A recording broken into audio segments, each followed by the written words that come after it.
મિત્રો, હું ફરી એક વખત તમારી સાથે નવા પ્રેક્ટિકલના વિષય સાથે ઉપસ્થિત છું.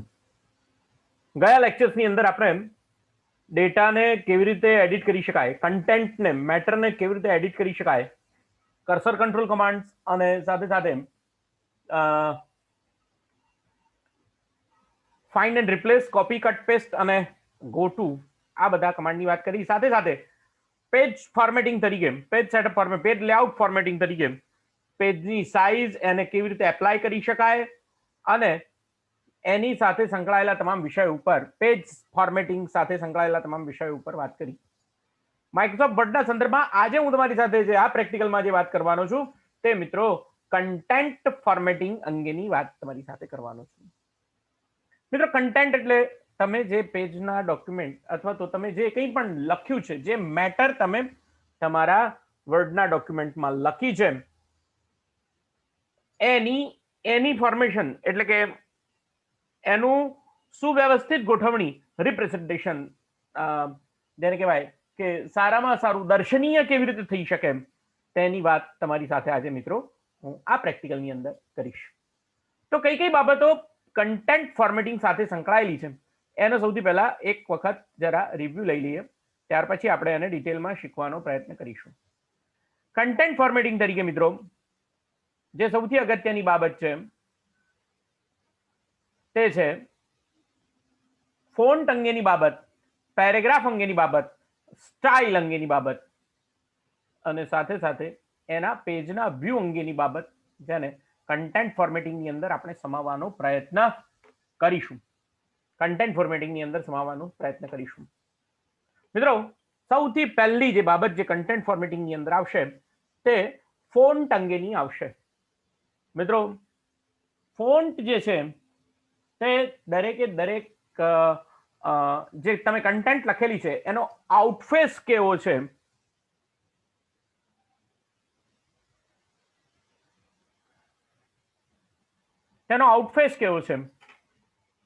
તે નક્કી કરે છે. ફોન્ટ જે છે તે શું બતાવે છે તમને? જે કન્ટેન્ટ અથવા જે મેટર તમે લખી છે એનો આઉટફેસ કેવો છે એ બતાવે છે. ઉદાહરણ તરીકે હું આ પેરેગ્રાફ સિલેક્ટ કરીશ તો તમને દેખાશે કે અહીંયા આગળ એ પેરેગ્રાફની અંદર જે મેટર લખેલી છે એનો ફોન્ટ, એનું નામ છે, એની સ્ટાઇલનું નામ છે. ફોન્ટની સ્ટાઇલ, તમારા આઉટફેસની જે સ્ટાઇલ છે એનું નામ છે કેલિબ્રી. એને તમે ટાઈમ્સ ન્યુ રોમનમાં પણ કરી શકો, શ્રુતિમાં પણ કરી શકો, એલિયનમાં પણ કરી શકો, અહીંયા આગળ અબાડી એમટી કન્ડેન્સ લાઇટમાં પણ સેટ કરી શકો. હવે તમે જે કંઈ પણ કન્ટેન્ટ સિલેક્ટ કરેલી હશે એના ઉપર આ ફોન્ટનું નામ એપ્લાય થશે. ઉદાહરણ તરીકે તમે આ જે કન્ટેન્ટ છે એને આ રીતે આ ફોન્ટમાં સિલેક્ટ કરી શકો. તો આ ફોન્ટનું નામ થીમ ફોન્ટ એને કહેવામાં આવશે. અહીંયા આગળ રિસન્ટલી ફોન્ટ યુઝડ એવું મેનુ બતાવશે અને અહીંયા આગળ તમામે તમામ ફોન્ટ્સના નામ સાથે તમે એને જોઈ શકશો. એ જ રીતે તમને જે ફોન્ટ છે એનો આઉટફેસ કેવો છે એ તમને અહીંયા આગળ પ્રિવ્યુ બતાવવાનો પ્રયત્ન કરવામાં આવ્યો છે. એટલે તમને ખબર પડશે કે આ જે ફોન્ટ છે તે મૂળભૂત રીતે ગુજરાતી ફોન્ટ છે. તો ગુજરાતી ફોન્ટ છે, એ રીતે એડવાર્ક જે છે તે ઇંગ્લિશ ફોન્ટ છે અને એ રીતે આ બધા ગુજરાતી ફોન્ટ છે.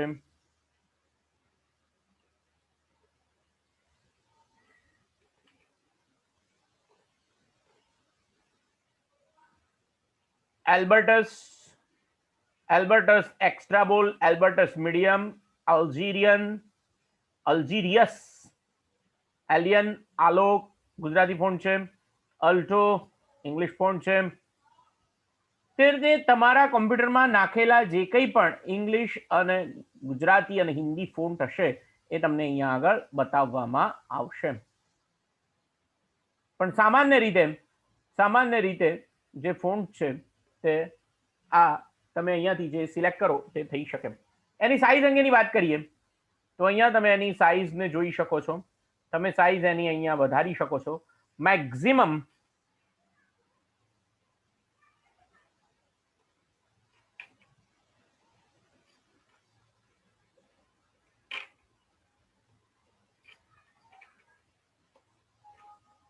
1638 પોઈન્ટ સુધી એ સાઇઝ તમે સેટ કરી શકો છો. કેટલાથી 1 થી શરૂ કરીને 1638 પોઈન્ટ સુધીની સાઇઝ તમે સેટ કરી શકો છો. તો અહીંયા હું 1 ની સાઇઝ સેટ કરું તો આ ફોન્ટ આટલો નાનો થઈ જાય, એક જ ફકરો એક જ લાઈનમાં દેખાશે, ખબર જ નહીં પડે. અને સામાન્ય રીતે 10, 11, 10 અને 11 ફોન્ટ જે છે એ સ્ટાન્ડર્ડ સાઇઝ કહેવામાં આવે છે. એટલે જે મેં સિલેક્શન કર્યું છે એની જ સાઇઝ અથવા એનું જ ફોર્મેટિંગ અહીંયા ફોન્ટ અને સાઇઝના દ્રષ્ટિથી થશે.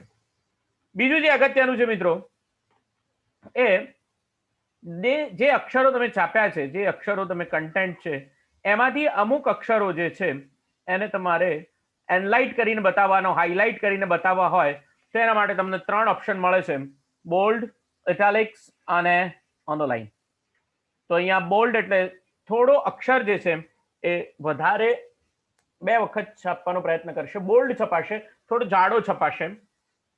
એ રીતે આ જે મેટર છે એ અંડરલાઇન ઇટાલિક્સ થશે. ઇટાલિક્સ એટલે સહેજ ત્રાંસી છપાશે અને અંડરલાઇન થશે. અંડરલાઇન પણ કરી શકાય, નીચેની લાઈન પણ કરી શકાય.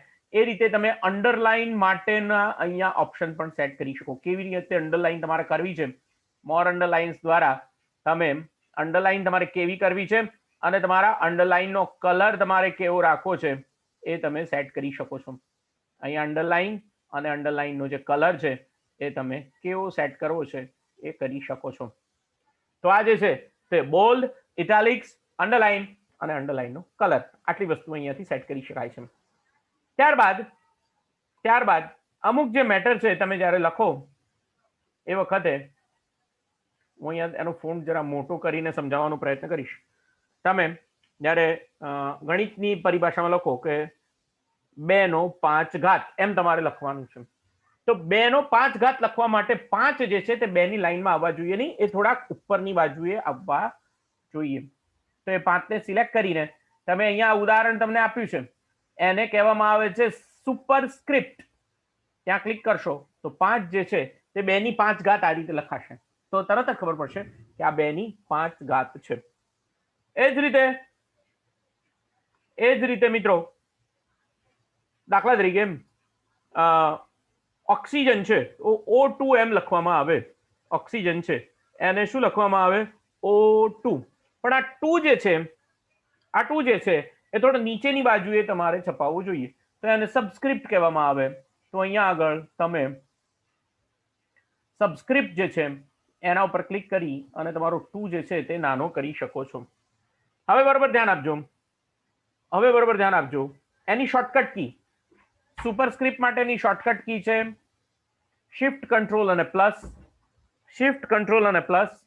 અને સબસ્ક્રિપ્ટ માટેની શોર્ટકટ કી છે કંટ્રોલ =. એ રીતે કોઈ મેટર જે છે એને તમે અહીંયા આગળ સ્ટ્રાઇક આઉટ કરવા માંગો છો, અથવા તો તમે એને જેને કહેવાય કે એના ઉપર આડી લાઈન દોરી દેવા માંગો છો તો એને સ્ટ્રાઇક આઉટ કહેવાશે. તો આ રીતે તમે એને સ્ટ્રાઇક આઉટ પણ કરી શકો છો. તો કેટલી બાબતો શીખ્યા? ફોન્ટનું નામ, ફોન્ટની સાઇઝ, બોલ્ડ. અચ્છા, અહીંયા કોઈ પણ મેટર જે છે એને શોર્ટકટથી બોલ્ડ કરવું હોય તો તમે પહેલા સિલેક્શન કરો અને Ctrl+B દબાવશો. એનો શોર્ટકટ કયો છે? Ctrl+B એ બોલ્ડનો શોર્ટકટ છે. એ રીતે ઇટાલિક્સનો શોર્ટકટ છે Ctrl+I. Ctrl+I એ ઇટાલિક્સનો શોર્ટકટ છે અને Ctrl+U જે છે તે અંડરલાઇનનો શોર્ટકટ છે. કોઈ પણ મેટર જે છે એને સિલેક્ટ કરી Ctrl+U દબાવો એટલે એટલા અક્ષરની નીચે અંડરલાઇન, ડિફોલ્ટ અંડરલાઇન જે છે તે દોરાઈ જશે. હવે આ જે ફોર્મેટ કર્યું એને કાઢી નાખવું હોય તો એના માટે અહીંયા તમને ઓપ્શન આપેલું છે ક્લિયર ફોર્મેટિંગ. તો આ ફોર્મેટિંગ ક્લિયર થઈ ગયું. નોર્મલ અક્ષર કેલિબ્રી 10 સાઇઝ સાથે, ડિફોલ્ટ ફોન્ટ સાથે એ સેટ થઈ ગયું. અહીંયા આગળ બધું જ સિલેક્ટ કરી દઉં અને એની બધું ફોર્મેટિંગ કાઢી નાખું તો અહીંયા આગળ મને તમે જોઈ શકશો કે બધી જ મેટર જે છે એ કેટલામાં લખાઈ ગઈ છે? કેલિબ્રી 10 ફોન્ટની અંદર બધી જ મેટર જે છે તે લખાઈ ગઈ છે. હવે આ જે પેજ જે છે, આ જે કન્ટેન્ટ છે એ કેટલા પર્સન્ટેજમાં વ્યૂ થાય છે? તો અહીંયા તમે અહીંયા જોઈ શકો છો એ 100% ની અંદર આ કન્ટેન્ટ વ્યૂ થાય છે. એને જો તમારે એનલાર્જ કરવી હોય તો અહીંયાથી તમે એને એનલાર્જ કરી શકો છો. 500% સુધી એને એનલાર્જ તમે કરી શકો છો. અહીંયા કેલિબ્રી 10 ની સાઈઝ છે, પણ એનું એનલાર્જમેન્ટ જે છે એ 500% જેટલું મોટું છે. ફોન્ટ તો નોર્મલ જ છે. તો આ બધું ફોર્મેટિંગ મેં અત્યારે હતું તે બધું કાઢી નાખ્યું. એ રીતે આ જે કન્ટેન્ટ છે એને ફોન્ટને સ્ટેપ બાય સ્ટેપ જરા એનલાર્જ કરવો હોય તો એના માટે અહીંયા તમારી પાસે ઓપ્શન આપેલું છે ગ્રો ફોન્ટ. એને સ્ટેપ બાય સ્ટેપ 12, પછી 14, પછી 16, પછી 18, પછી 20 એમ એ એનલાર્જ થશે. અને એ જ રીતે એને નાનો કરવો હોય, શ્રિંક કરવો હોય, ફોન્ટ શ્રિંક કરવો હોય તો એના માટે તમે અહીંયા આગળ આ બટનનો ઉપયોગ કરી શકો છો. મિત્રો આ બંને જે બટન્સ છે એનો શોર્ટકટ છે શિફ્ટ કંટ્રોલ ગ્રેટર ધેન થી ફોન્ટ એનલાર્જ થશે. શિફ્ટ કંટ્રોલ સાથે દબાવવાનું અને ગ્રેટર ધેન દબાવવાનું, અને શિફ્ટ કંટ્રોલ લેસ ધેન થી એ ફોન્ટ શ્રિંક થશે. તો આ બે બટન થયા. એ જ રીતે અહીંયા આગળ ટેક્સ્ટને હાઇલાઇટ કરવી હોય તો અહીંયા આગળ તમને ઓપ્શન આપેલું છે, એના દ્વારા તમે ટેક્સ્ટને હાઇલાઇટ કરી શકો છો. જેટલો એરિયા તમે સિલેક્ટ કરેલો હશે એટલો એરિયા હાઇલાઇટ થશે. પણ મિત્રો બરોબર સમજો, હાઇલાઇટ જે છે, હાઇલાઇટ જ્યારે કરીએ છીએ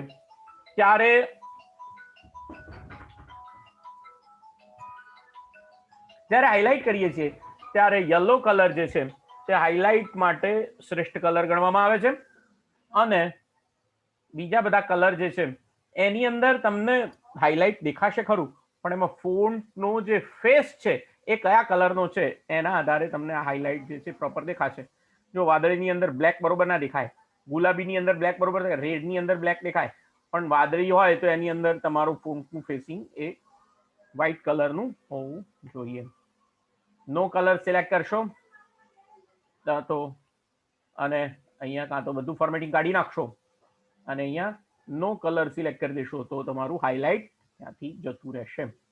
એ જ રીતે કોઈ પણ કન્ટેન્ટ જે છે એના કલરને તમારે ઓટોમેટિક બદલવો હોય કન્ટેન્ટના કલરને તો તમે અહીંયાથી બદલી શકો છો. જે મેટર તમે સિલેક્ટ કરી છે એનો કલર એટલે કે તમારા ફોન્ટનો કલર તમે ચેન્જ કરી શકો છો. તમારા કન્ટેન્ટનો કલર કયા અક્ષરથી દેખાશે એને સેટ કરી શકો છો. અહીંયા આગળ ફોન્ટનો કલર જો હું વ્હાઇટ સિલેક્ટ કરીશ તો મારે એનું બેકગ્રાઉન્ડ પાછળનું કેવું લેવું પડે, બેકગ્રાઉન્ડ. તો આ પણ બાબત ધ્યાનમાં રાખવી જોઈએ. ફોન્ટનો ફેસ વ્હાઇટ કલરનો છે, એનું બેકગ્રાઉન્ડ જે છે તે બ્લેક કલરનું છે. તો આ રીતે તમે એને સેટ કરી શકો છો. તો અહીંયા ફોન્ટનો કલર નો કલર અહીંયા આગળ આપી દઈએ અને અહીંયા ફોન્ટનો કલર જે છે તે બ્લેક કલરનો ફોન્ટનો કલર સેટ કરી દઈએ. લાઈન સિલેક્ટ કરવાની રહી ગઈ હતી, ફોન્ટનો કલર બ્લેક સેટ કરી દઈએ, અથવા તો એને ઓટોમેટિક તમે આપો તો ઓટોમેટિક પણ સેટ થઈ જશે. તો આ ફોન્ટ અંગેની મિત્રો હજી પણ ફોન્ટ અંગ પર ઘણું બધું કરવાનું બાકી છે. તો આ જે બાબત છે એને આપણે જરા આ રીતે એના એક્ઝામ્પલને સમજવાનો પ્રયત્ન કરીએ. બરોબર સમજો. આ ફોન્ટનો થોડું એનલાર્જ કરું છું અને અહીંયા તમને ફોન્ટ મેનુ પણ આપેલું છે. તો જ્યારે અહીંયા આ ફોન્ટ મેનુ દ્વારા પણ તમે તમારું એની ઇફેક્ટ જે છે એને આપી શકો છો. અને સાથે સાથે તમે અમુક ઇફેક્ટ આપણે જોઈ ગયા છીએ. ફોન્ટની સ્ટાઇલ તો regular, italics, bold italics, size તમારી 16ની છે. કોમ્પ્લેક્સ સ્ક્રિપ્ટ એટલે જ્યારે મિત્રો ગુજરાતી ભાષા લેંગ્વેજ તરીકે લખવામાં આવતી હોય અને એનો મૂળભૂત બેઝ જે છે ટાઈમ્સ ન્યૂ રોમન ફોન્ટ હોય ત્યારે એને કોમ્પ્લેક્સ સ્ક્રિપ્ટ કહેવામાં આવે છે. એ જ રીતે ફોન્ટનો કલર તમે અહીંયાથી સેટ કરી શકો છો. ફોન્ટનો કલર તમારે કયો રાખવો છે તે ફોન્ટનો કલર તમે સેટ કર્યો. અહીંયા સેમ્પલની અંદર પણ તમને એ ફોન્ટનો કલર બતાવશે. અંડરલાઈનનો કલર, અંડરલાઈન આપો તો અંડરલાઈનનો કલર બતાવશે. એ રીતે ફોન્ટની જે સાઈઝ છે એને તમે અહીંયાથી એનલાર્જ કરી શકો છો. અને જો એટલા માટે અહીંયા 2 વખત સેમ્પલ બતાવે, સેમ્પલ અને ઉદાહરણ. જો અહીંયા આગળ મેં સેમ્પલ અહીંયા આગળ નાનું કરું છું તો ઉદાહરણ 10 નાના થશે. ઉદાહરણ ગુજરાતીમાં કોમ્પ્લેક્સ સ્ક્રિપ્ટ નાની થશે. મારો કહેવાનો મતલબ આ હતો. અને અહીંયા જો હું સેમ્પલને નાનું મોટું કરવું હોય તમારે અહીંયાથી આ ફોન્ટને નાનો મોટો કરવો પડશે. અચ્છા, સ્ટ્રાઇક આઉટ એક લાઈન દોરાઈ જશે, ડબલ સ્ટ્રાઇક આઉટ થી બે લાઈન ત્યાં આગળ દોરાશે. સબસ્ક્રિપ્ટ સુપરસ્ક્રિપ્ટ આપણે જોયું. શેડો શબ્દનો અર્થ થાય છે એ જે કંઈ પણ મેટર તમે લખી છે એનો થોડોક જેને કહેવાય કે એક પ્રકારનો પાછળ પડછાયો પડે અને શેડો કહેવાશે. અહીંયા કલરની આઉટલાઈન તમને મળે છે, આ કલર આઉટલાઈન સાથે તમે જોઈ શકો છો. આઉટલાઈન કલર સાથે તમે એને જોઈ શકો છો. રેડ કલરની આઉટલાઈન છે એટલે વચ્ચેથી જે કલર ભરેલો હતો એ જતો રહ્યો. વચ્ચેથી જે કલર ભરેલો હતો તે જતો રહ્યો. ઠીક છે, ફોન્ટ મેનુમાં પાછા જઈએ, આઉટલાઈન કાઢી નાખીએ છીએ. એમ્બોઝડ, એમ્બોઝડ એટલે મિત્રો તમને અહીંયા એવી ઇફેક્ટ દેખાશે, જો એમ્બોઝ અને એનગ્રેવ. એનગ્રેવ એટલે કોતરેલું અને એમ્બોઝડ એટલે ઉપસાવેલું. તો આ બંને ઇફેક્ટ તમે અહીંયા આગળ જોઈ શકો છો. તમે અમુક વખતે તમે કોઈ કોલેજ કે શાળા કે અથવા કોઈ મોટું બિલ્ડિંગ હોય તો એના પર સ્ટીલથી અક્ષર લખેલા તમે જોઈ શકશો. તો આ જે સ્ટીલથી અક્ષર જે લખેલા જે છે એને એમ્બોઝડ કરેલા કહેવાય, ઉપસાવેલા અક્ષરો કહેવાય. જ્યારે જે અક્ષરો કોતરેલા હોય એને એનગ્રેવ કરેલા અક્ષરો કહેવાય. એ રીતે અહીંયા સ્મોલ કેપ્સ અને ઓલ કેપ્સ બધા કેપિટલ અક્ષર લેટરમાં લખી શકો. હિડન ટેક્સ્ટ તમે અહીંયા સેટ કરી શકો. તો હવે એટલી ટેક્સ્ટ તમને દેખાય નહીં. હિડન ટેક્સ્ટ એટલે એટલી ટેક્સ્ટ તમને દેખાય નહીં.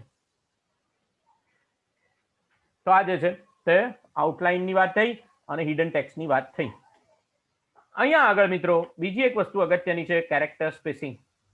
તો આ જે કેરેક્ટર સ્પેસિંગ છે તે અહીંયા તમે જોઈ શકો છો 100% એનું સ્કેલિંગ છે. અહીંયા 100% ની જગ્યાએ તમે 200% સ્કેલિંગ કરી શકો. એનું સ્પેસિંગ જે છે એ એક્સપાન્ડેડ આપી શકો, જરા પહોળું, અને કન્ડેન્સ પણ આપી શકો, થોડા અક્ષરો ભેગા.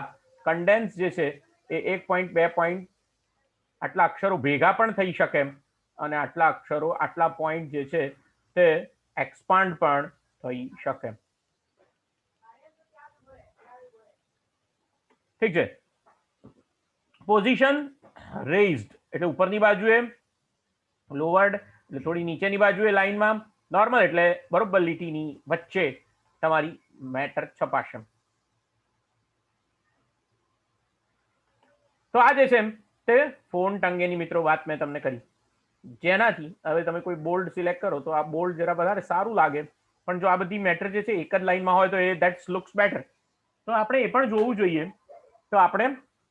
જોવું જોઈએ, કે આપણે જે છાપીએ છીએ, આપણે જે કંઈ પણ મેટર લખીએ છીએ એ જ્યારે પ્રિન્ટ પેપર ઉપર આવશે ત્યારે કેવી રીતે વધારે ઇફેક્ટિવ નયનરમ્ય થઈ શકે એ બાબત તમારે ખાસ જોવી પડે. અથવા ફોન્ટની બાબતનું સિલેક્શન અથવા ફોન્ટની બાબતનું મેં તમને જેને કહેવાય કે બાબત તમને શીખવી.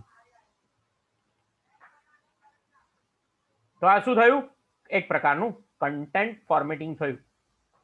બીજું અહીંયા ફોર્મેટિંગ કરવું હોય દાખલા તરીકે તો આખો પેરેગ્રાફ છે, તમે છાપાની અંદર આવી સ્ટાઇલ જોતા હશો.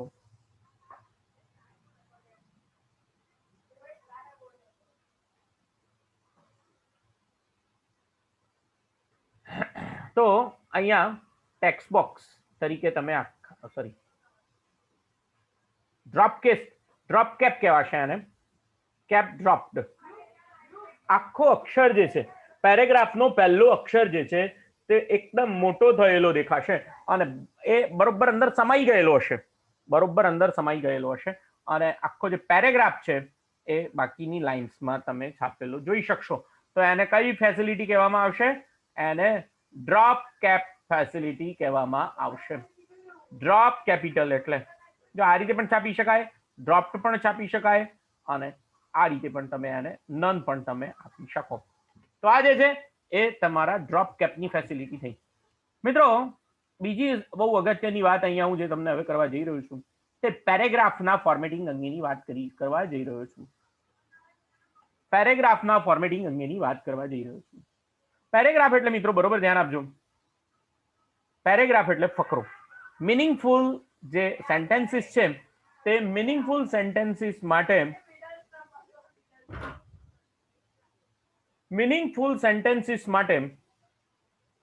જ્યારે ભેગા થાય ત્યારે એક પેરેગ્રાફ બને છે. પેરેગ્રાફ લખવાની આપણી જે જુદી જુદી સ્ટાઇલ્સ છે એ હું તમને અહીંયા આગળ બતાવવા જઈ રહ્યો છું. હેંગિંગ ઇન્ડેન્ટ કહેવાય એને. હવે જુઓ, અહીંયા તમારી જે કન્ટેન્ટ છે એ જો ડાબી બાજુએથી એક સમાન છે પણ જમણી બાજુએથી એક સમાન નથી, તો એને લેફ્ટ ઇન્ડેન્ટેશન થયેલું છે એમ કહેવાશે. એને કયું ઇન્ડેન્ટેશન કહેવાશે? Left indentation. જો બંને બાજુએથી તમારે સમાન રાખવું હોય ઇન્ડેન્ટેશન, તો એને જસ્ટિફાઈ ઇન્ડેન્ટેશન કરેલું એમ કહેવાશે. તો હવે જો તમારી જે મેટર છે એ ફકરો બંને બાજુએથી એક સમાન થઈ ગયો, અને એક સમાન બનાવવા માટે વર્ડે પોતાની જાતે વધારાની સ્પેસ વચ્ચે, શબ્દોની વચ્ચે પ્લેસ કરી દીધી, અને આખો પેરેગ્રાફ જે છે તે એકદમ પ્રોપરલી, જેને કહેવાય કે પરફેક્ટ ઇન્ડેન્ટેશન થયું. ઠીક. બીજું તો આ લેફ્ટ ઇન્ડેન્ટેશન, એ રીતે રાઈટ ઇન્ડેન્ટેશન પણ થઈ શકે. તો લેફ્ટ ઇન્ડેન્ટેશન માટે જે શોર્ટકટ છે કંટ્રોલ એલ છે. ડાબી બાજુએથી બધું ઇન્ડેન્ટ એક સમાન દેખાય અને લેફ્ટ ઇન્ડેન્ટેશન કહેવાય. જમણી બાજુએથી એક સમાન ઇન્ડેન્ટેશન થયું હોય અને રાઈટ ઇન્ડેન્ટેશન કહેવાય. તો એના માટે એને કંટ્રોલ આર કરવું પડે. તો હવે જમણી બાજુએથી આખો ફકરો એક સમાન દેખાશે, લેફ્ટ બાજુએથી એક સમાન દેખાશે નહીં. અને આખો જે પેરેગ્રાફ જે છે, જે પેરેગ્રાફ સિલેક્ટ કરેલો છે, એને તમે સેન્ટર એલાઇનમેન્ટ કરવો હોય, વચ્ચોવચ્ચ આખી લાઈનમાં છાપવો હોય, તો એ સેન્ટર એલાઇનમેન્ટ કહેવાય. અને એના માટેનો જે શોર્ટકટ છે તે કંટ્રોલ ઈ છે. એટલે કંટ્રોલ એલ લેફ્ટ ઇન્ડેન્ટેશન અથવા લેફ્ટ એલાઇન માટે, સેન્ટર કંટ્રોલ ઈ શોર્ટકટ સેન્ટર એલાઇનમેન્ટ માટે, કંટ્રોલ આર એ રાઈટ એલાઇનમેન્ટ માટે, અને અહીંયા આગળ જસ્ટિફાય એનું ઇન્ડેન્ટેશન કરવા માટે કંટ્રોલ જે જસ્ટિફાય ઇન્ડેન્ટેશન માટે. હવે બીજી જે બાબત છે તે ફકરો, અહીંયા આગળ તમે જુઓ, આપણે જે ફકરો લખવાની જે પદ્ધતિ છે તે એવી છે કે અહીંયા ધ જે છે એ થોડું અંદરથી છપાવવું જોઈએ. તો એ પદ્ધતિ માટે અહીંયા આગળ બરોબર ધ્યાન આપજો, બે પ્રકારના ઇન્ડેન્ટેશન છે. એક ઇન્ડેન્ટેશન આ રીતે છે. ઉપરનું ઇન્ડેન્ટેશન જે છે એને તમે, હવે આપણે જે રીતે ફકરો લખીએ છીએ તે ફકરો હવે આપણને આ રીતે ફકરો પાડ્યો એમ ખબર પડે છે, બરોબર છે. આપણી પરિભાષામાં જે આપણે ફકરાને સમજીએ છીએ તે આ રીતે છે. આવી રીતે પણ થઈ શકે અને આવી રીતે પણ ઇન્ડેન્ટેશન થઈ શકે.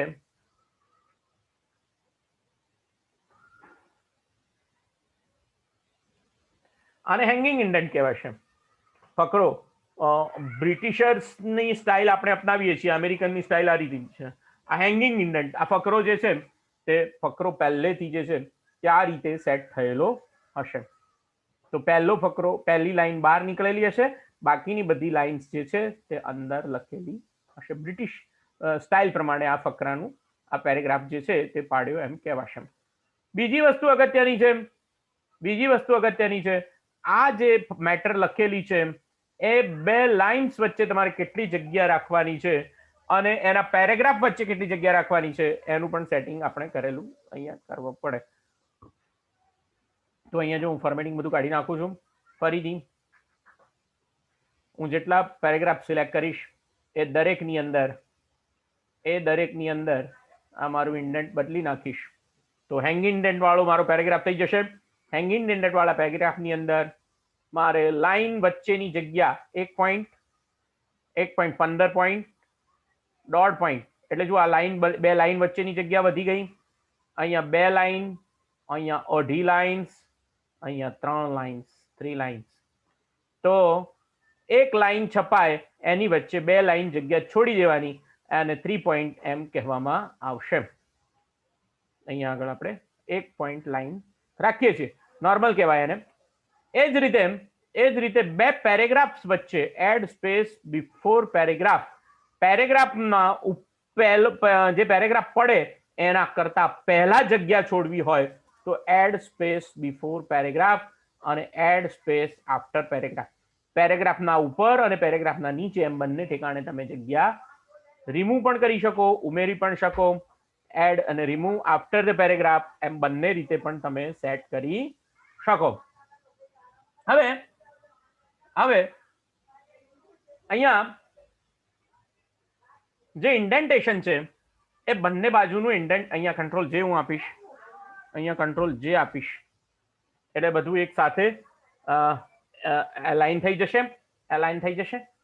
હવે આ ઇન્ડેન્ટેશન છે એને હું વધારી કે ઘટાડી શકું. ઇન્ડેન્ટેશન ઇન્ક્રીઝ પણ કરી શકું અને ઇન્ડેન્ટેશન ઘટાડી પણ શકું. ઇન્ડેન્ટ ઘટાડીશ તો આગળ સ્પેસ ઓછી થશે અને મેટર જે છે, સી મેટર આપમેળે એમાં ફરક આપમેળે પડશે, એટલે તમારે એની ચિંતા કરવાની જરૂર નથી. ફક્ત લાઈન જે છે, પણ જો તમે લાઈન તમારી જાતે આપેલી હોત તો એન્ટર આપીને તમે નીચેની લાઈનમાં લાવ્યા હોત તો બધી મેટર તમારે ફરીથી, બધી લાઇન્સને તમારે ફરીથી સેટ કરવી પડે. તો આ ઇન્ક્રીઝ ઇન્ડેન્ટ અને આ ડિક્રીઝ ઇન્ડેન્ટ. મિત્રો અહીંયા એક બીજી વસ્તુ ખાસ જોવાની છે, એને ટેબ્યુલેશન કહેવામાં આવે છે. હવે આ જે પેરેગ્રાફ મેં જે સિલેક્ટ કરે છે એની આજુબાજુ બોર્ડર દોરવી હોય, મારે એટલા જ પેરેગ્રાફની આજુબાજુ બોર્ડર દોરવી હોય તો તે હું દોરી શકું છું. આઉટસાઇડ બોર્ડર આ રીતે હું દોરી શકું છું. અહીંયા બોર્ડર આપેલી છે અને નો બોર્ડર આપીશ. જેટલું સિલેક્ટ કર્યું છે એમાં ઇનસાઇડ બોર્ડર આ રીતે થઈ શકશે. ઇનસાઇડ બોર્ડર હું કાઢી નાખીશ અને એ રીતે ઇનસાઇડ વર્ટિકલ બોર્ડર તો આવશે જ નહીં અને નો બોર્ડર આપીશ એટલે બધી બોર્ડર જે છે તે જતી રહેશે. પણ મૂળભૂત રીતે આ બોર્ડર જે છે તે ટેબલની અંદર તમને કામ લાગશે. એની વાત આપણે પછી કરીશું. ટેબ્યુલેશનની વાત આપણે પછી, ટેબલ રો અને કોલમ્સની વાત પછી કરીશું. બીજું મિત્રો અહીંયા જે ધ્યાન રાખવાનું છે તે આ બુલેટ્સ તમે અહીંયા આગળ મૂકી શકો છો. એ બુલેટ્સને સમજાવવા માટે અહીંયા આગળ થોડું લિસ્ટ મેં બનાવેલું છે. બુલેટ જે છે એ મૂળભૂત રીતે લિસ્ટ ઉપર, તમારા લિસ્ટ ઉપર આધારિત વસ્તુ છે. અહીંયા તમે જ્યારે કોઈ વસ્તુને હાઇલાઇટ કરવા માંગતા હો અથવા તો તમે જ્યારે કોઈ મુદ્દાઓ લખવા માંગતા હો તો એ વખતે જે નિશાની આગળ મૂકો છો એને બુલેટ્સ કહેવામાં આવે છે. તો આ બુલેટ્સ તમે આ રીતે મૂકી શકો છો. બુલેટ તરીકે તમે કોઈ પણ નિશાની મૂકી શકો છો. બુલેટ તરીકે તમને ન્યૂ બુલેટ ડિફાઇન પણ તમે કરી શકો છો. નવી બુલેટ તમને જો જોઈતી હોય, એ ફોન્ટની અંદરથી નવી બુલેટ જોઈતી હોય તો એ પણ તમે મૂકી શકો છો. અથવા તો કોઈ પિક્ચરની અંદરથી તમને બુલેટ્સ મૂકવી હોય તો એ પણ તમે અહીંયા મૂકી શકશો. એ જ રીતે તમે જુદા જુદા સિમ્બોલ્સ પણ તમે અહીંયાથી બુલેટ તરીકે અહીંયા આગળ પ્લેસ કરી શકો છો. તો આ બુલેટ તરીકે હવે તમારો જે સિમ્બોલ છે તે બુલેટ તરીકે આ રીતે તમારો સિમ્બોલ સેટ થઈ જશે. તમે આખી મેટર સિલેક્ટ કરી અને એના ફોન્ટ નાના મોટા કરશો તો ઓટોમેટિક બુલેટની સાઇઝ પણ નાની મોટી થતી જશે, જો તમે બુલેટનું પ્રોપર ત્યાં આગળ મૂક્યું હોય તો આને બુલેટ્સ કહેવાશે. એવી રીતે મલ્ટિપલ લેવલની બુલેટ્સ પણ તમે સેટ કરી શકો છો. મલ્ટિપલ લેવલ એટલે કોઈ એક મોટો મુદ્દો, એની અંદર બીજા બે મુદ્દા નાના, એની અંદર બીજા બે મુદ્દા નાના, એ રીતે જ્યારે તમારે સેટ કરવાનું હોય તો મલ્ટિપલ લેવલની બુલેટ્સ પણ તમે સેટ કરી શકો છો. એ રીતે આ બુલેટ્સની વાત કરી. એવી રીતે મિત્રો અહીંયા આગળ હું નંબરિંગની વાત કરીશ. નંબરિંગ એટલે આ જે કંઈ પણ મુદ્દાઓ છે એને જો મારે નંબરિંગ આપવું હોય તો અહીંયાથી હું એ નંબરિંગ પણ આપી શકું છું. 1 2 3 4 5 6 7 8 9 10. અને આ મુદ્દાઓ જે છે એને જરા અહીંયાથી બહાર પણ કાઢી શકું છું. ઇન્ડેન્ટેશન એનું બદલી પણ શકું છું. એની સાઇઝ પણ ચેન્જ કરીશ તો પણ મુદ્દાઓ જે છે એ એક સમાન રીતે રહેશે. અને અહીંયા આગળ એનું ઇન્ડેન્ટેશન હું બરોબર સેટ કરીશ તો આ રીતે મેટર જે છે એ આપમેળે સેટ થશે. એ રીતે અહીંયા તમે રોમન અક્ષરમાં પણ મુદ્દાઓ અથવા તો નંબરિંગ તમે આપી શકો છો. રોમન અક્ષરમાં આપી શકો છો, એબીસીડી પ્રમાણે આપી શકો છો, એબીસીડીની જુદી સ્ટાઇલ પ્રમાણે આપી શકો છો. 1 2 3 માં તમારે બ્રેસિસ મૂકવા હોય, બ્રેકેટ્સ મૂકવા હોય તો તમે કરી શકો છો. રોમન અક્ષરિંગમાં રોમન અક્ષર પણ લોઅર કેસમાં રોમન અક્ષર અને આ અપર કેસમાં રોમન અક્ષર, તો એ રીતે તમે સેટ કરી શકો છો. અને એ રીતે તમે મલ્ટિપલ બુલેટ્સ, મલ્ટિપલ લેવલની બુલેટ્સ પણ તમે ત્યાં આગળ મૂકી શકો છો. દાખલા તરીકે અહીંયા આગળ તમે કોઈ વસ્તુ બુલેટ મૂકવાનો ફાયદો મિત્રો આ છે કે અહીંયા આગળ તમે કોઈ એક આઈટમ ઉમેરવાની રહી ગઈ છે, તો તમે અહીંયા આગળ ઉમેરશો તો બાકીની જે કંઈ પણ નંબરિંગની આઈટમ છે એનો નંબર આપમેળે બદલાઈ જશે. એનો નંબર સપોઝ કે તમે અહીંયા આગળ અહીંયા 10 નંબર 9 નંબર પછી નવી આઈટમ મૂકવા માંગો છો, તો અહીંયા આગળ તમારી નવી આઈટમ તમે મૂકશો એટલે એના પછીના જે કંઈ પણ નંબર છે એ બદલાઈ જશે.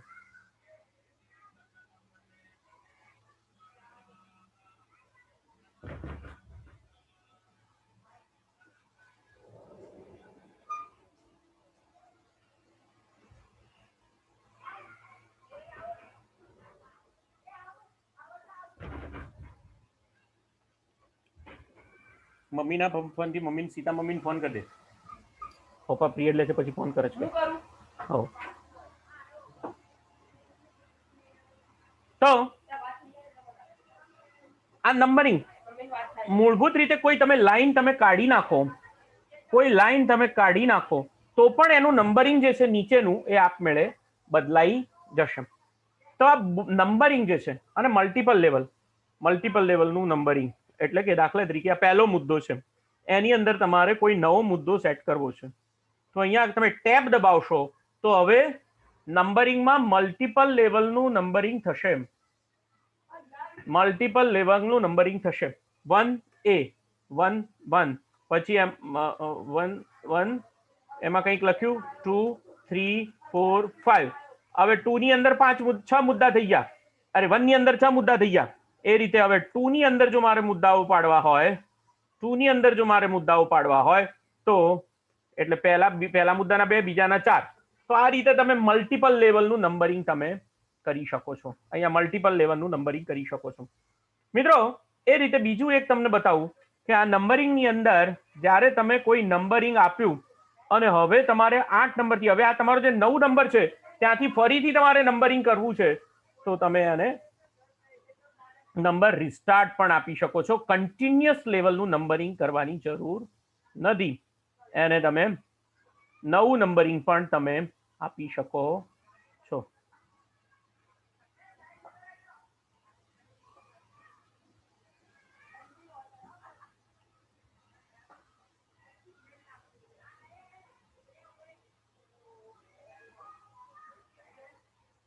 એટલે 1 થી 8 મુદ્દા જુદા થઈ ગયા, 1 થી 6 મુદ્દા જુદા થઈ ગયા.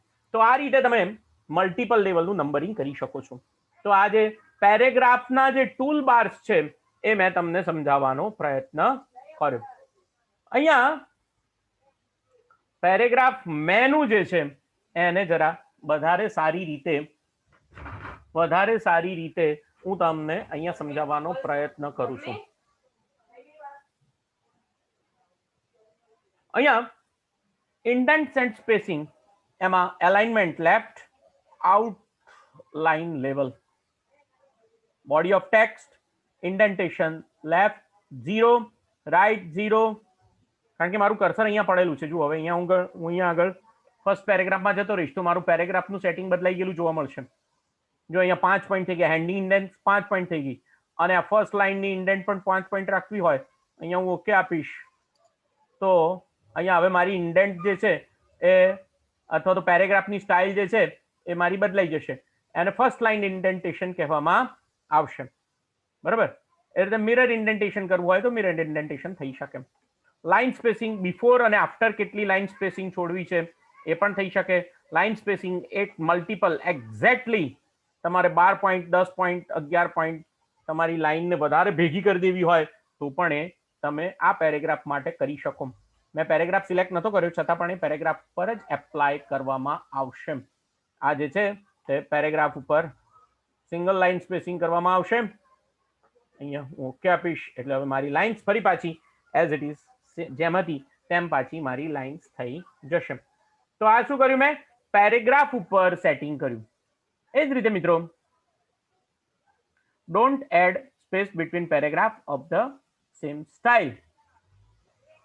બીજી એક વસ્તુ મિત્રો મારે અહીંયા તમને જે કરવાની છે, વાત કહેવાની છે, તે અહીંયા તમે ટેબ્યુલેશન ઉપર કામ કરી શકો છો.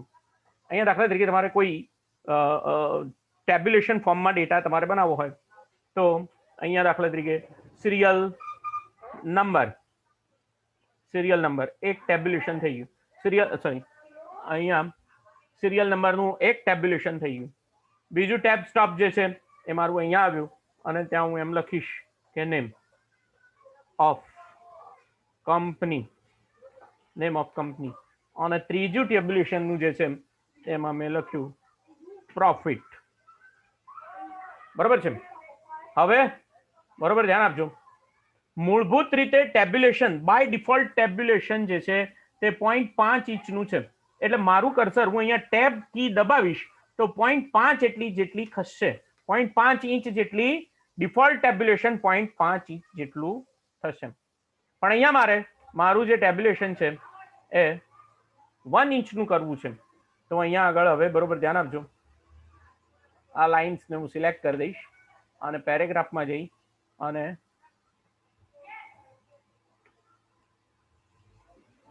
હવે જુઓ અહીંયા આગળ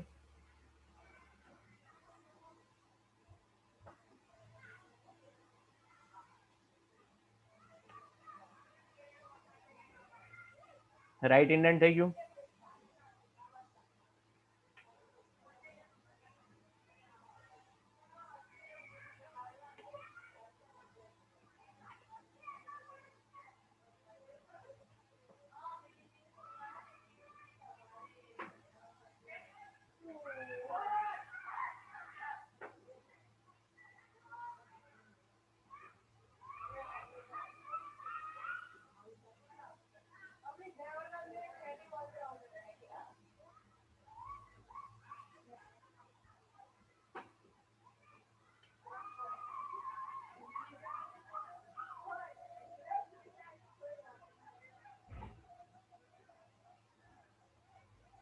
જો આ જે છે તે લેફ્ટ ઇન્ડેન્ટ છે.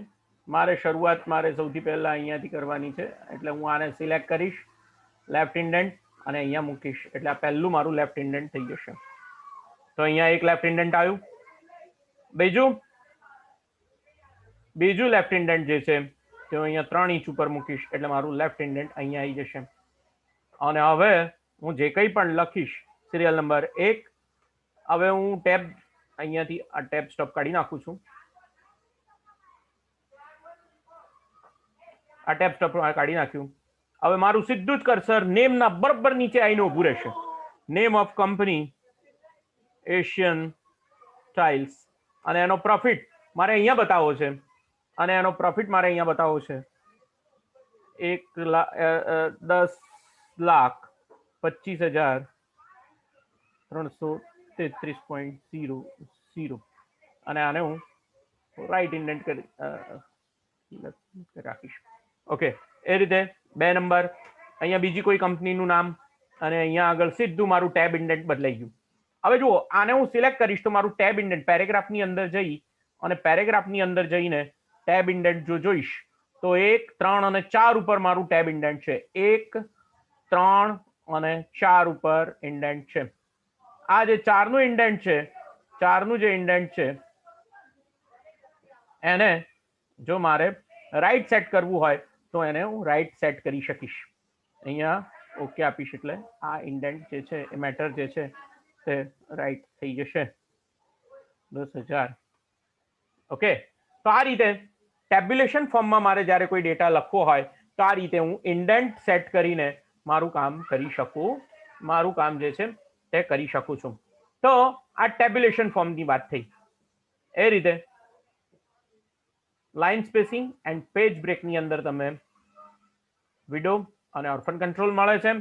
Keep with the next, keep with the lines together, keep page break before અને suppress line numbers, don't hyphenation, આ બધા જ ઓપ્શન તમને આની અંદર પ્રાપ્ત થાય છે. મિત્રો, આ જે મેં જે કંઈ પણ સિલેક્ટ કર્યું છે એની અંદર જે સ્પેશિયલ કેરેક્ટર્સ વર્ડે પોતાની જાતે મૂકેલા છે એને જો મારે શો કરાવડાવવા હોય તો અહીંયાથી હું એ શો કરાવડાવી શકું છું. તમે જુઓ, ટેબ કેટલી જગ્યાએ ટેબ પડેલા છે એ અહીંયાથી તમે જોઈ શકો છો. પહેલું ટેબ, બીજું ટેબ અને પહેલું ટેબ. એટલે અહીંયા આગળ જુઓ, આ જે નિશાની છે તે ટેબની નિશાની છે. આ ટેબની નિશાની છે, ટેબ સ્ટોપ છે. અહીંયાથી ટેબ સ્ટોપ જે પૂરું થયું તે સીધું ટેબ સ્ટોપ આટલે શરૂ થયું. અહીંયાથી એ રીતે આ ટેબ સ્ટોપ પૂરું થયું, એ ટેબ સ્ટોપ અહીંયા પૂરું થયું. અહીંયા આ જે નિશાની છે પેરેગ્રાફની નિશાની છે. આ પેરેગ્રાફની નિશાની છે. બરોબર છે. તો તમે જુઓ પેરેગ્રાફ એન્ટર તમે જે આપશો એમાં પેરેગ્રાફની નિશાની તમને દેખાશે. એ રીતે તમે ટેબ દબાવશો તો ત્યાં આગળ તમને ટેબ સ્ટોપ તમે કરાવડાવશો તો તમને એરોની નિશાની એરોની નિશાની ત્યાં આગળ બતાવશે. અને કઈ કઈ નિશાનીઓ દેખાય છે એ જો તમારે જોવી હોય તો તમારા કર્સરને અહીંયા મૂકવાનું તો તમને અહીંયા આગળ એ નિશાનીઓ જે છે તે બતાવશે. એને પેરેગ્રાફ માર્ક્સ કહેવાય છે અથવા હિડન ફોર્મેટિંગ સિમ્બોલ્સ એમ કહેવામાં આવે છે. એને હિડન ફોર્મેટિંગ સિમ્બોલ્સ એમ કહેવામાં આવે છે. હું બોલ્ડ અહીંયા સિલેક્ટ કરું તો જો સ્પેસ જે છે એનો સિમ્બોલ છે ડોટ. સ્પેસ મૂકેલી છે તો દરેકે દરેક સ્પેસ પછી અહીંયા તમે ડોટ અહીંયા તમને દેખાય છે. તો દરેકે દરેક સ્પેસ પછી ડોટ દેખાય છે. અને જરા એનલાર્જ કરશો તો તમને વધારે સારી રીતે એ બધા સિમ્બોલ્સ જે છે તે તમને દેખાશે. તો આ રીતે એ સિમ્બોલ્સને શો કરો અથવા હાઈડ કરી દેવા હોય તો એ બધા સિમ્બોલ્સ તમે અહીંયા શો કે હાઈડ કરી શકશો. મિત્રો આ જે છે આ જે સેટિંગ જે મેં તમને કરીને બતાવ્યું તે મૂળભૂત રીતે તમે કોઈ પેરેગ્રાફ માટે સ્પેશિયલી એનું સેટિંગ કર્યું છે એમ કહેવાય. પણ તમારે આ બધું જ સેટિંગ એક સાથે કરી દેવું હોય તો એને સ્ટાઇલ કહેવામાં આવશે. તમારે કોઈ પેરેગ્રાફની સ્ટાઇલ સેટ કરવી હોય તો તમે પહેલેથી સ્ટાઇલ સેટ કરી શકો અને એ સ્ટાઇલને આ બધું જ એ પેરેગ્રાફ ઉપર ખાલી તમારે કોઈ એક શોર્ટકટ કી ઉપરથી એપ્લાય કરવાનું રહેશે. આખી જે સ્ટાઇલ છે એને તમે સેટ કરી શકશો. ઉદાહરણ તરીકે હું એક આ પેરેગ્રાફ લઉં છું, આ એક પેરેગ્રાફ લઉં છું અને અચ્છા એ સ્ટાઇલ છે ક્યાં દેખાશે? જુઓ તમે અહીંયા આગળ મેં સિલેક્ટ કર્યો છે આ પેરેગ્રાફ મેં સિલેક્ટ કર્યો છે અને હવે તમે જુઓ અહીંયા આગળ જુદી જુદી તૈયાર રેડીમેડ સ્ટાઇલ્સ તમને અહીંયા આગળ બતાવવામાં આવેલી છે. નો સ્પેસિંગ સ્ટાઇલ, અહીંયા સ્પેસિંગ સ્ટાઇલ, હેડિંગની સ્ટાઇલ છે. આ હેડિંગ 1 અને હેડિંગ 2. હેડિંગ 1 જે છે એ બ્લેક કલરના બોલ્ડ અક્ષરથી દેખાશે. હેડિંગ 2 જે છે એ નાના અક્ષરથી દેખાશે. અહીંયા હેડિંગ જે છે હેડિંગની સ્ટાઇલ આ હેડિંગ સ્ટાઇલ 3 છે એટલે હેડિંગ જે છે એ બોલ્ડ કલરના અક્ષરોથી દેખાશે, બ્લુ કલરના અક્ષરોથી. અહીંયા મોટા અક્ષરોથી દેખાશે. તો આ જે છે એને સ્ટાઇલ્સ કહેવામાં આવે છે અથવા એને જે વર્ડના જૂના વર્ઝન્સ હતા એમાં એને ટેબલ ઓફ કન્ટેન્ટ પણ કહેવામાં આવે છે. એને શું કહેવામાં આવે છે? ટેબલ ઓફ કન્ટેન્ટ પણ કહેવામાં આવે છે. મિત્રો અહીંયા તમે તમારી સ્ટાઇલ જુદી બનાવી શકો છો. અહીંયા તમે તમારી જુદી સ્ટાઇલ બનાવી શકો છો. તમે એને નવી સ્ટાઇલને બનાવી અને એ સ્ટાઇલને એપ્લાય કરી શકો છો. અહીંયા સ્ટાઇલ આપેલું છે, અહીંયા સ્ટાઇલનું બટન આપેલું છે, અહીંયા સ્ટાઇલનું બટન આપેલું છે અને અહીંયા તમે જુઓ ન્યૂ સ્ટાઇલ તમારે બનાવવી હોય તો તમે આ રીતે બનાવી શકો છો. તો સ્ટાઇલનું નામ તમે સ્ટાઇલનું નામ આપો. સપોઝ કે સ્ટાઇલનું નામ છે SHARDUL શાર્દુલ STYLE સ્ટાઇલ. એનું નામ આપ્યું style. Style type based on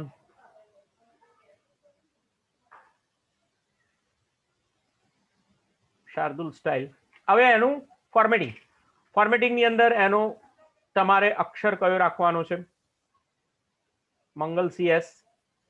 એનું સાઈઝ કેટલી રાખવાની છે? 12ની સાઈઝ રાખવાની છે. બોલ્ડ રાખવો છે. અક્ષર જે છે લેટિન રાખવા છે. જસ્ટિફાઈ તમારે રાખવું છે, જે જસ્ટિફાઈ રાખવું છે. એ રીતે અહીંયા લાઈન વચ્ચેનું સ્પેસિંગ જે છે તે વધારવું છે. પેરેગ્રાફ વચ્ચેનું સ્પેસિંગ છે, આ પેરેગ્રાફ વચ્ચેનું સ્પેસિંગ જે છે વધારવું છે. એનું ઇન્ડેન્ટેશન તમારે નોર્મલ કરી દેવું છે.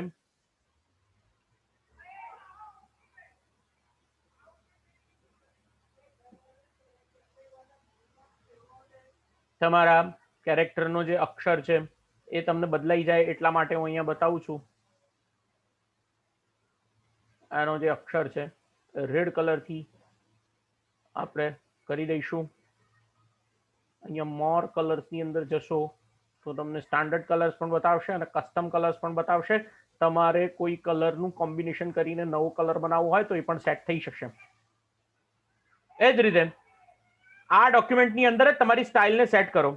એ રીતે ફોર્મેટ, તમે પેરેગ્રાફ, બોર્ડર પણ તમે સેટ કરી શકો. અહીંયાથી બોર્ડર જે છે એને આપણે અહીંયાથી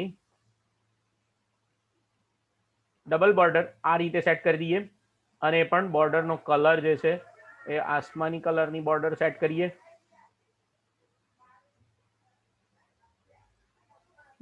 બોર્ડરની જે વિડ્થ છે એ આસમાની કલરની સેટ કરી દીધી. Apply to paragraph, shading,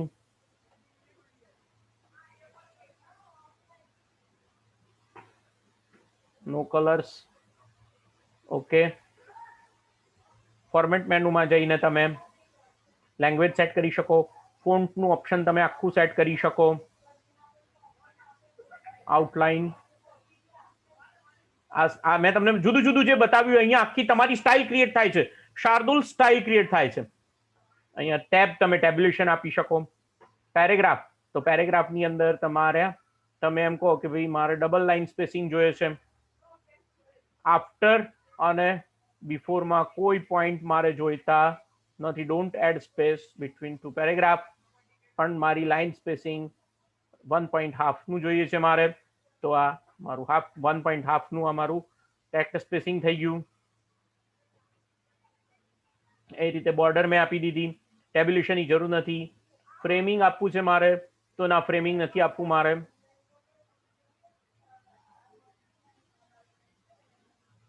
framing નથી આપવું.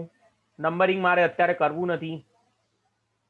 અને આ જે સ્ટાઇલ છે એનો શોર્ટકટ કી હું અહીંયા મૂકી શકીશ. શાર્દુલ સ્ટાઇલ્સનો નવો શોર્ટકટ કી અહીંયા મૂકવો હોય, સપોઝ કે મારે અહીંયા કંટ્રોલ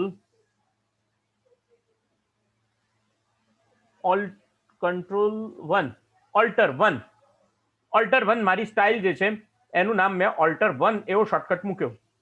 તો આખી સ્ટાઇલનું ડિસ્ક્રિપ્શન જુઓ. ફોન્ટનું નામ, ફોન્ટનો બોલ્ડ, ફોન્ટનો કલર, જસ્ટિફાઈડ, લાઇન સ્પેસિંગ, આ બધું સેટ થઈ ગયું. અને એસાઇન ઉપર ક્લિક કર્યું એટલે આ શોર્ટકટ કી એસાઇન થઈ ગઈ. અને અહીંયા ક્લોઝ કરી દો, અને હવે અહીંયા ઓકે આપી દો. એટલે મારી એક સ્ટાઇલ થઈ ગઈ, મારા નામવાળી સ્ટાઇલ થઈ ગઈ. એનું નામ આપી ગયું શાર્દુલ. હવે હું જે પેરેગ્રાફ સિલેક્ટ કરીશ,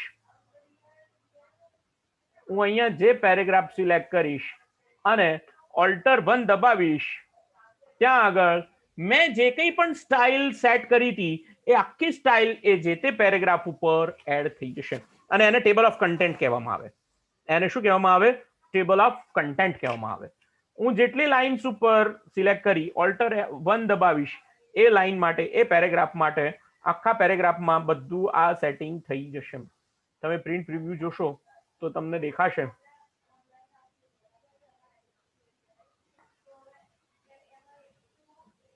તો મેં 3 જગ્યાએ આ સ્ટાઇલ એપ્લાય કરી છે. દરેક જુદા જુદા પેજની અંદર 3 જગ્યાએ સ્ટાઇલ એપ્લાય કરી છે. અહીંયા આગળ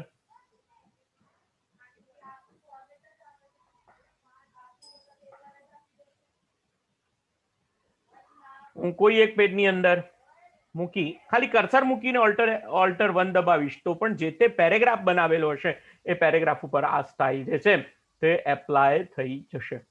આને શું કહેવાય મિત્રો? આને ટેબલ ઓફ કન્ટેન્ટ કહેવામાં આવશે. આ સ્ટાઇલનું ઓપ્શન એટલું સરસ છે કે જેના દ્વારા તમે તમારી સ્ટાઇલ જે છે એને આ સ્ટાઇલમાં ચેન્જ પણ કરી શકો છો. આ મેનેજ સ્ટાઇલ કરી અને તમારી જે સ્ટાઇલ છે એને ચેન્જ પણ તમે કરી શકો છો. શાર્દુલ સ્ટાઇલને અહીંયાથી તમે મોડિફાય પણ કરી શકો છો. મોડિફાય તમે એને કરી શકો છો. ફોર્મેટમાં જઈ અને ફ્રેમ મૂકવી હોય